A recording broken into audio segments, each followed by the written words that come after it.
Hello, hello, hello. It's Randy Byrd, and we're here with Tuesday Titans Live. And I have a Titan in the house today. I'm going to introduce her in just a minute. But when I was talking to her about a week or two ago, she was really leading down a very compelling story of a kind of a work journey through state and federal and government. And I just wanted to stop her so we could talk about that live on this show today. I think there's value. I think there's significance. And part of my Tuesday Titan Live is interviewing people of interest. And today we have Marion Boyle. Marion, how are you doing today? I'm great. How are you? I'm doing fabulous. And did I pronounce your name correctly? Yes, Marion Boyle. Yes. Awesome. I'm known for scalping last names. It's just how it is. But well, it's good to have you today. Good to see you. And I'm going to put this on a side-by-side speaker view. And what I want to do today is just number one, introduce you to the show and to the podcast. I've had some amazing speakers on this show, so you're an amazing, amazing company. Dr. John Gray, the author from Men Are From Mars, Women From Venus, Tanya Meme, Miss World Canada, and show host of Sell This House. We've just had really a lot of great talent on the show. And what I love doing is talking about, what's happening in the real estate world, real estate related content. And so I'm going to ask you to kind of share your journey with us, because like I said, when you talked to me about it, I immediately said, I think this will make a great podcast. I think it will be interesting to people. And some of the positions you've held are definitely interesting in the different governors, relationship offices and different things. So with that, welcome to the show. Why don't we start with this? You were born when? I'm just kidding. Let's start with an illegal interview question. Now, that is a government employee answer, isn't it? That's it. That's a true story. That's a true story. You can't ask that in job interviews anymore.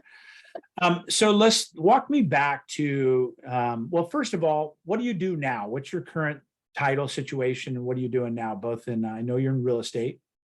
Yeah, so I'm doing real estate half-time while I work full-time at the Department of Transportation in California government. Okay, cool. So DOT, I was Coast Guard, which was DOT back then. Now they're Department of Homeland Security. But so I was a DOT employee as well, actually. So you're with DOT. How long have you been with them? Oh, you would ask that question. 10, 12 years probably. Okay, awesome. Yeah, I've served in a variety of roles, everything from all of my roles have been statewide. I like to think big, be big. And so I've ran large budgets, $500 million budgets down to a couple hundred million. Wow, down to a couple $100 million. Yeah. I want that budget. Well, when I was first sharing that with one of my siblings who's from Egypt, he was saying, Marion, that budget you run is the size of the entire budget for the country of Egypt. Just to give you a perspective, California is just such a huge government, and so. But coming from the treasurer's office, these are small money. This is small money. So. Is that right? So where did your state career start, basically? I started actually at the treasurer's office in the debt management area, just transaction processing, if you can believe it. Just is that right? Bearer bonds. Does anybody remember bearer bonds? I do. Yeah. I do. Yeah, I think that was in a Bruce Willis movie too. They were talking about bearer bonds and back in the 80s. Yeah, no, everything from theft of bearer bonds to having a prostitution ring out of the base of the lobby. Yeah, it was wow. A trip. Not to put you on the spot, bearer bond, what's the definition? What is bearer that? Bond means it's owned by whoever actually has possession of it. So on a bearer bond, when it's issued, the interest is pre-calculated. You cut out coupons and you submit those. Now we've moved completely to registered bonds, and then there's GO, the big bonds. Wow, that's cool. I knew that the possession of it was it's like currency, correct? Exactly. That's pretty cool. So imagine typing those and being responsible for the bond stock. Oh, wow. Yeah. No, thank you. I have no analytical bones in my body, and I couldn't make it. I just couldn't do it. I'm like shiny object syndrome. But So my biggest quest in state service, Randy, was just I always wanted to make a difference. So when the 529 program moved to the treasurer's office from another state agency, It was brand new at the time. I leaped at the opportunity to become one of Treasurer Angeli's managers and step on and bring that program into the treasurer's office, set it up there. And it was its first, it was finally getting stable as a program, as a government program. If you haven't worked in government, there's like a birthing stage. You kind of birth it along. Right. So that involved, setting up a board, writing regulations, picking investment managers, because you're running a whole portfolio. So by the time I left that program, we had $1 billion under management of California state taxpayers' investments. Wow, that's amazing. And so, what was your most rewarding? I was going to say, what was the funnest, but what was your most rewarding position that you've done over the years in these roles? I go back to the 529. Well, there's two. So you're going to have two stories. One was when I was at I went to the 529 program to actually manage the governor's scholarship program. So talk to people, what's the 529 program? So that is the college savings program for the state of California. So all state entities pretty much have a college savings program where you can either save before taxes, after taxes, but it's basically invested and can be pulled out for, technical term, qualified higher education expenses. So trade schools, colleges, that sort of things. There's emergency provisions. Don't let me talk your ear off. I can go on and on and on. All right. A good program for the right people. Interesting. And but I started the governor's scholarship program. It was a governor's initiative and gave out over $100 million of awards in 6 months, launching an online program. Wow. And that was in 2000. So all this online stuff, that was new. Having people play. What year was this? Take us back. About 2000.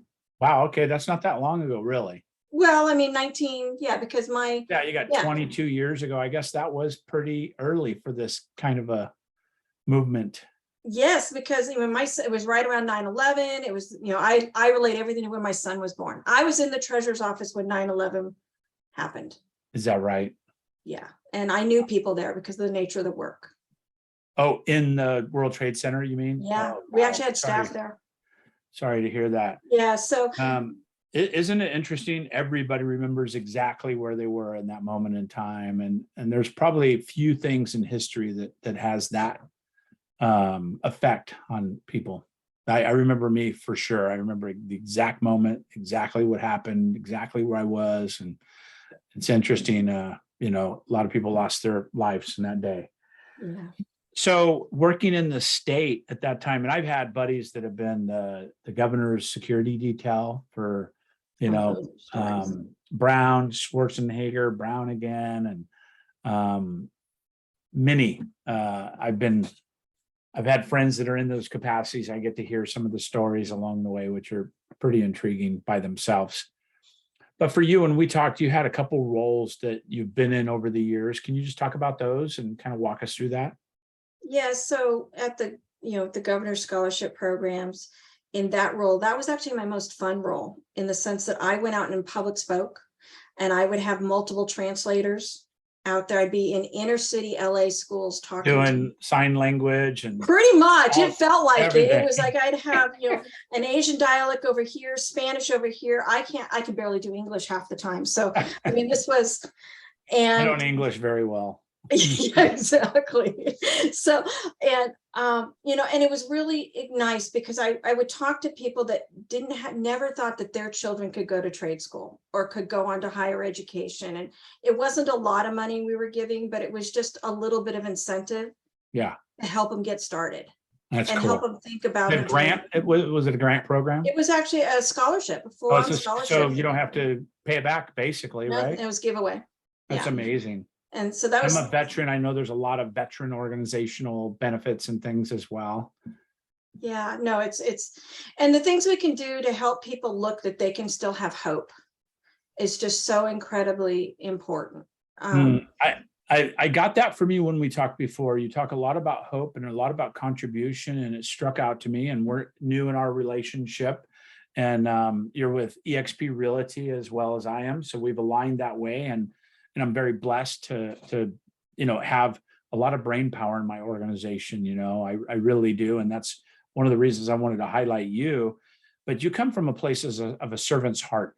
And to me, when I look at the state employee, not everybody's coming from a place of a servant's heart. Yeah. What makes difference for you, and what areas did you gravitate to because of that within those departments and roles? Well, I like being, first of all, I came from poverty, Randy, and overcoming all the challenges that usually come in that. And, when you start with the School of Hard Knocks and putting yourself through undergraduate and graduate school, that's some, UC Davis and University of Washington, you don't do that lightly. That's a true statement. And so for me, it was all being driven about how can I make a difference for me, but how can I make a difference for others? And I know that sounds cliche, but that's really what it's been about. So early on in my state career, it was how can I help others, the programs I can do. That's why the 529, the Governor's Scholarship Program, doing some special projects internal. And then when I went to Caltrans, I started going, well, how can I help government function better? And that's what drew me into resources. Interesting. And then from there, I was able to be a major contributor in setting up a water quality program in Caltrans that helped with some compliance and blah, blah, blah, legal, blah, blah, blah. And, for now I'm in a quieter job, but I'm electing to stay here so I can do my real estate job, because I'd like to get back to being more one-on-one with people and being able to be invested in their problems. I'm somebody that I've had a lot of life. So I have a lot of capacity to help people. Wow. And so I came on to EXP because I saw that there were so many resources available, and how I can, now I'm just going, how do I sort through this, connecting with people like you and Matthew and all the people I've met, to be able to go, okay, this is how I'm going to do this and how I can be successful. I'm fortunate that I was able to have some good assistance early on. So I've gotten those first few sales out of the way. I kind of sort of pretend to know the ropes. Right. Well, you've still got a pretty heavy role to play in the, in the private sector, so to speak. And real estate for you is just another layer of contribution as I see it, right? Exactly. Because you've got a full-time day job effectively, but the opportunity to, help other people with those assets and those greatest purchases just kind of plays into that servant's heart and that wanting to help each other. So I acknowledge that. So, and you're with Caltrans, I can't leave without poking fun a little bit, because I've got a couple buddies that have been in that organization for over 20 years. And I always ask, why does it take 7 guys holding a shovel to have one person digging? Why is that? And I don't expect you, nor do I want you to answer that, but I'm poking fun at my Caltrans buddies that will watch this. It's like every time I go by, I'm honk, honk, and I wave at the 5 holding the shovel and the 1 actually digging. I can actually give you part of that answer, but that's okay. I'll respect your boundary there. I have no boundaries. You go where you want to go, but. Well, yeah, no, because the traveling public doesn't look out for our people on the roadway. So some of that is just straight out safety. There's a couple of those people that are there just to provide alert. Hey, somebody's coming into the work zone, and it's really serious. I mean, we lose people all the time. Yeah, you do, and that is very, very unfortunate. Recently, I learned through my buddy that the truck that has the thing that drops down in the back, it looked like a, to me, literally, I'm a contractor. I thought it was like a radar thing. I thought it was like some kind of radar looking for rebar in the road or something. And I'm like, what is that? It's like this fancy thing that pops down. It's got like signs all over it. Is that like some kind of radar? And he goes, no, that's a crash system. So they can hit that and absorbs the impact, because it happens way too often. It really does. And that's what those barrels are about. That's why you see different barriers. Sometimes people wonder why. I actually was a resource manager for one of the safety programs. So I ended up hearing all this and unfortunately seeing too many videos. That's too bad. Yeah, I agree with that. And I've been witness to a couple, so it's no fun.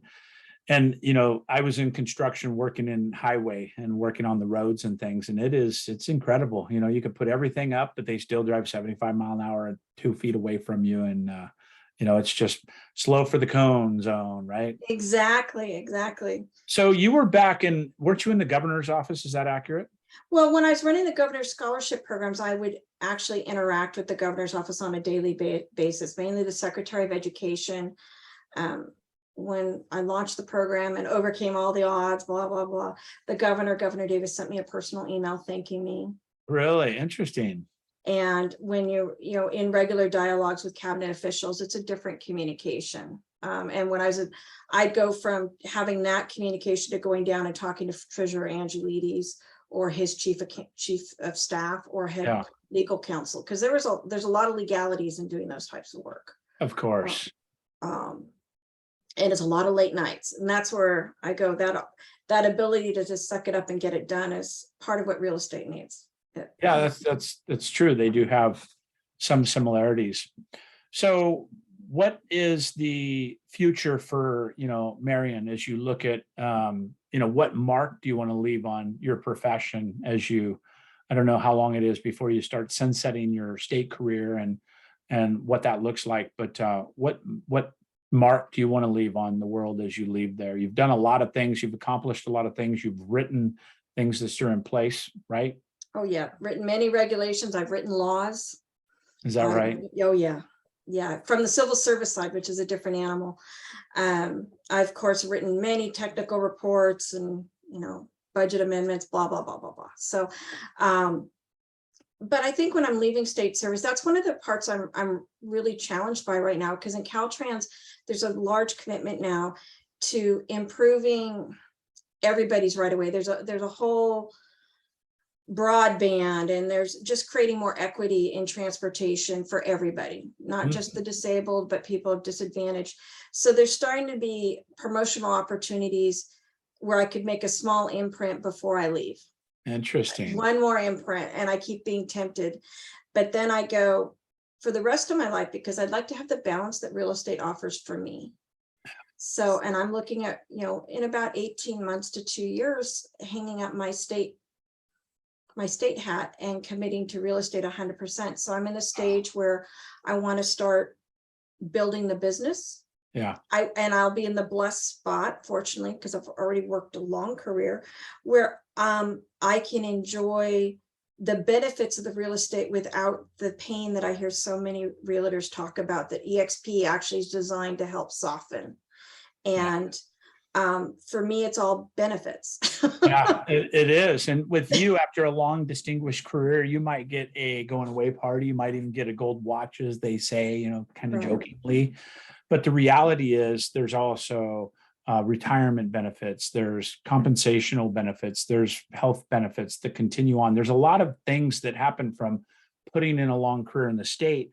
And honestly, that's what's missing in the real estate space. That's why I'm so passionate, and why I coach and mentor and teach and train agents to understand the differences. And it's not just EXP. EXP is the conduit that I've chosen, but there's just not many opportunities within the real estate space to retire with dignity, to leave the space after a very, long and distinguished, beautiful career. It's just when you're done, you're done. I've never been to a retirement age or a retirement party for a real estate agent. It's just they either die in their chair or they just hang it up, basically. And I really do think that that's the future of this industry, is how do we give equity and dignity to leaving this career after a long, 20 plus years sometimes in the career. I know I've been in 19 years, it'd be 20 years, and I think it's in March. And, prior to the last few years and going a different direction, I would have walked away with absolutely zero. And now we've got generational components and wealth that we can give to our children, our children's children. So there is something to be said for that. I admire what you're doing. I admire the fact that you're willing to share your journey, and your passion for what you've done in the state is very noticeable. I could tell it'll be a painful exit when you do get to that point. What if you could wave a magic wand, and don't let us off to anything that you wouldn't want to see again, but if you could wave a magic wand, what would that last position be that you can do that leaves a mark on your career and legacy, basically, in that state service for so many years? Oh boy, that's an interesting, because I'm so entrenched in transportation right now. Because it used to be about youth. I mean, I used to be all into 4-H. My first job was 4-H fundraising. Yeah, So, love it. but you know, it really is in the infrastructure. It would need to be water, environment, cabling, broadband. I'm thinking it needs to be in that direction. And that's the job right after we hang up here. I'm going to put in for a promotion and just see if it can. Hopefully I had something to do with that. Yeah, yeah, exactly. Because, it's important to leave in a good note, but I'm also contributing in a quieter way right where I'm at. So I'm never done delivering. Right. I enjoy making a difference. So I'm working with several high-level people to affect a change right now that I'm really not at liberty to discuss. And a lot of the stuff I've done, I don't discuss. And I think that's also part of what will make me good in real estate is I may be very open about my personal business, but when it comes to everything else, I'm very quiet. Tight-lipped. Yeah, because discretion and privacy is very important, especially in housing. I've listed a lot of properties for people that have a brother, sister, cousin in the real estate space because they don't want to, commingle that private financial detail with family. They just want a neutral third party they could trust to have it stay there. And it's actually pretty common, especially with high net worth individuals and, people that own multiple places. So I'm excited to partner with you in the future. I'm going to watch you sunset your career over the next few years, whenever that is, and wish you well on the promotion. Last thing before we go, where's the future of transportation? What's sexy? What's coming up that you can talk about? What are some of the things? Is it infrastructure? Is it mode of transportation? Is it electric? Is it airplanes? What do you think the future of transportation holds that may be exciting? Well, that's a yes to all that. All that. So, I'm real excited because Caltrans fleet is going green. So I'm doing fleet management right now. Oh, they have committed to going green? Yes. So our first, not first, but we're getting a whole batch of Tesla vehicles coming in here. Oh, is that right? Yeah. Caltrans is getting Tesla. Now you might be able to get me to Caltrans if you have Tesla. Okay. So, yes. I'm not driving an ugly white truck. But the clearance on those when you're dealing with work zones isn't the best. So those are going to be our office, going between offices and set buildings. Okay, I got you. You're right. Evaluating getting a drill rig to be green is one of the things I'm working on. The what? Background. Getting a drill rig to be green. So our a drill rig to be green. How do you go about that? Not sure. Wait on Tesla. No, there's several people that are building some vehicles that in about 4 to 5 years will come out. Some of the self-driving vehicles are going to introduce safety that we can't even imagine right now. When I was working in traffic operations, the visions for what is going to come down the road is just, it's going to change what we do. It's going to change what our elderly can do. Gotcha. And there's a lot of discussion around infrastructure around supporting that. Recently I know Newsom put something out about shutting off ACs and conserving power because of everything that's happening in the world. And what does that do for electric vehicles and grids? And I think more importantly, because I'm all on electric, I'm all in. I believe it's the future. I believe it's truly renewable. There's an argument about batteries and all that, and they're real arguments. Right. They're real arguments to me and to the environment. Sustainability is the future, right? Sustainability. Exactly. I believe that we should be wind, solar heavy as well, and I know there's emphasis on that. What do you see as the future of that side of it that stands out to you? Anything that I think here on the West Coast, we have the Pacific Ocean, which is just an untapped resource, both for water supply and wind and wave desalination, wind, wave machines, energy. All of it. And how do we do it and protect our beautiful coastline? In each of these beautiful things we do have a challenge, but we can do it if we let ourselves do it. Yeah, I love it. Just like when you said the batteries, the batteries are an issue, but you know what? We can work around that. We have all kinds of things in our cars right now that are dangerous. Yeah, so true. It's a little bit of picking at your poison. And when there's a will, there's a way, and if we're committed to it, we just have to really not be polarized and just commit to it, that it's necessary for everyone. And I think that's where it gets hard, is it's change, and people get scared in change. True And story. how do we make it less scary? And All right.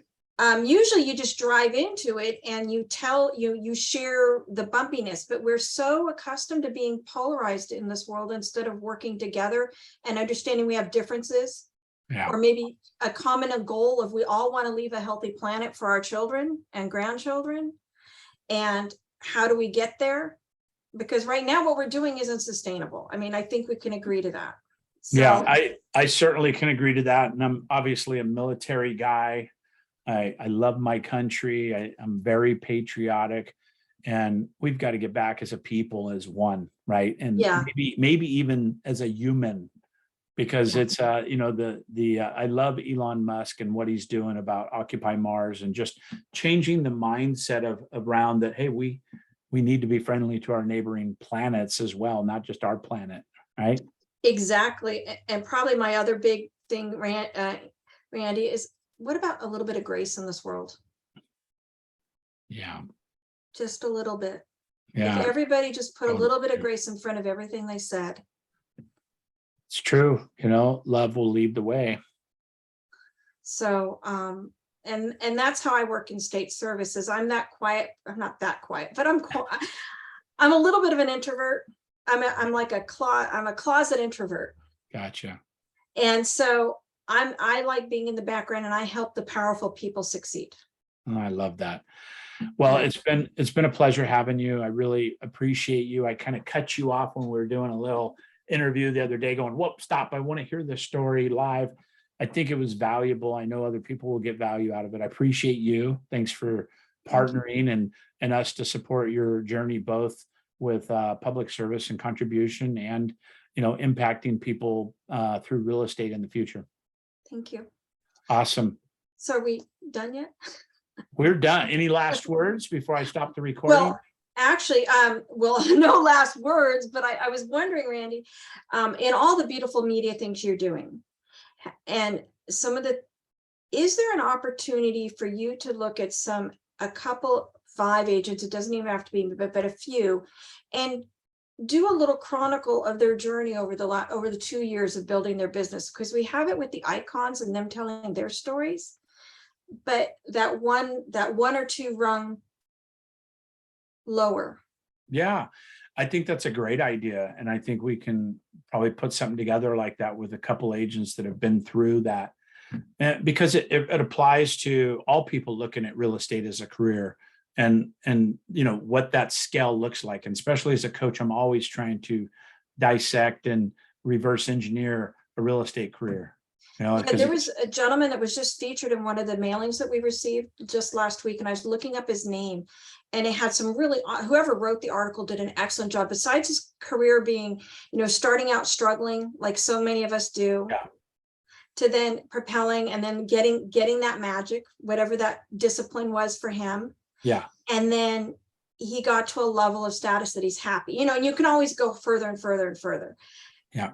But it's just nice to see that journal story, and I would love to hear his voice. That'd be cool. And when I read that, I was thinking of you in your podcast and going, God. And as I was looking for his name, I was trying to find the article again, because I was going, geez, just a few of those different experiences. If you had somebody to come in like me, who's in a couple of years when I'm setting the world on fire, that's right. Or someone like that who's doing it as a committed career from earlier on in their lives. Yeah, no, I think there's value. If you find the name, let me know. Okay. And I'll see what we could do. But thank you for being here. I appreciate it. Excited to watch your journey, both within the public service sector and transportation and future in real estate. Yeah, thank you. I'm sure our paths will keep aligning. Oh, that would be great. I love the energy and enthusiasm in all these outreaches you do. They're really helpful, not just for real estate, but in life. And that's what I'm loving about EXP is there's that balance of, we want you to do well and give you the tools to do well, but we also want you to be a whole person. We're not here just to take and take and take. And no, because if you really figure out that whole person thing and you become somebody that you would like to, look at from a place of understanding of what that perfect person looks like, when you start living into that, I think it becomes attractive. I think it attracts other people to you. And that's a lot of why we have the growth we're having both organizationally and as a company, is because when you lead with that culture and when you lead with that belief that if you help enough people get what they want, you'll get all you want. Yeah. When you really believe in all ships rise with a rising tide, it takes the competitive piece that is so prevalent in our industry out of it. And it's just like, I just want to watch other people win. And when other people win, we're all winning. And so I think we elevate the bar that way. Well, and I think that's true in real estate, because my success is someone else's success too. Totally Even true. in selling their home, if I do my job well, they're going to get their goals too. Amen. True story. And yeah. Well, So listen, girl, it's been a pleasure. I appreciate you being here, and we'll let you know when this gets out. But thank you for contributing, and thank you for your years of service. thank you. You take care. I All right. appreciate it. Have a Bye-bye. great day. All right. Bye for now.